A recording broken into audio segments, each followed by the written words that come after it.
天要为大家分享的是碳钢锅的开锅、使用和清洁保养的方式。之前有几部影音 Vivian 都有运用碳钢锅来做示范。碳钢锅其实就是铁锅的一种，非常类似菜市场的铁锅，但是质感、厚度、硬度及保温导热的程度都更上一层楼。今天要为大家开锅示范的是这只法国的 DBA 碳钢锅。DBA 在台湾翻译成毕爷锅。目前市面上有很多不同厂牌的碳钢锅，效果都差不多。因为碳钢锅非常的怕生锈氧化，所以所有的碳钢锅在出厂的同时，表面都需上一层保护的油。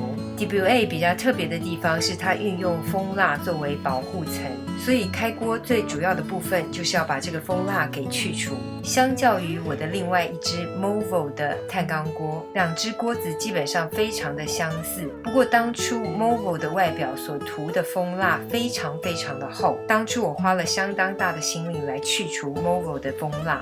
DBA 的蜂蜡非常的薄，所以在开锅的时候相对会轻松很多。我们马上来开锅咯。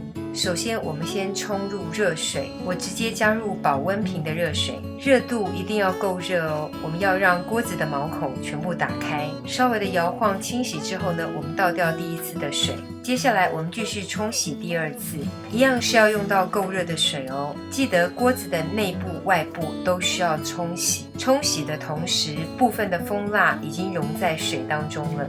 我们可以持续2到3次冲洗热水的动作。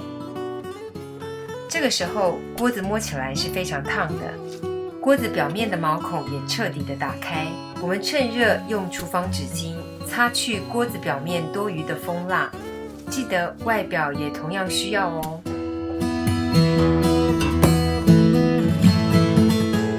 我们就尽量把锅子里里外外的蜂蜡给擦拭干净。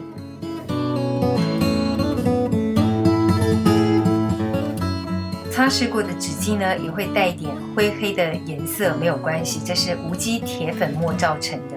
当大部分的蜂蜡去除掉之后呢，我们将锅子倒入或是刷上一层薄薄的食用油，只需要覆盖表面就可以了。我们开火加热，直到冒出白烟就可以关火。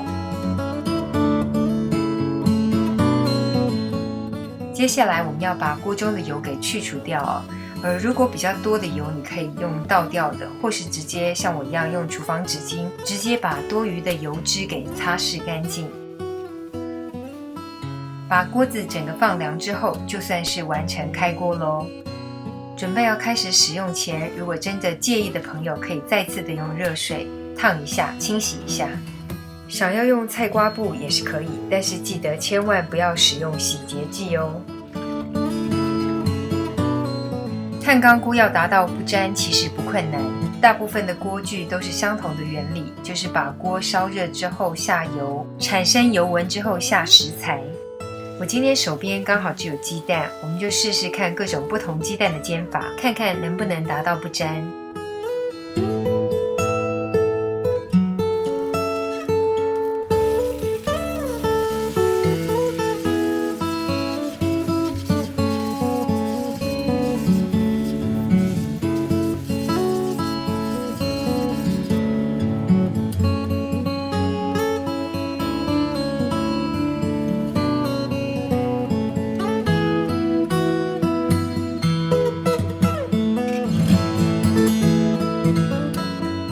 买碳钢锅一定要有心理准备，碳钢锅会越用越黑，有点丑，但也因为越养越黑的这层薄膜，就像天然不粘的涂层，会让不粘的效果越来越好。碳钢锅的清洁非常简单，其实就是使用热水来清洁，千万不要使用清洁剂哦。如果有一些酱汁稍微黏底的话呢，就把加入的热水稍微的滚沸一下，污渍就会很轻易的跟锅底分离了。再搭配刷锅子专用的棕刷，锅子很快就清洁干净喽。收纳的方式很简单，我们就把洗好的锅子给烘干。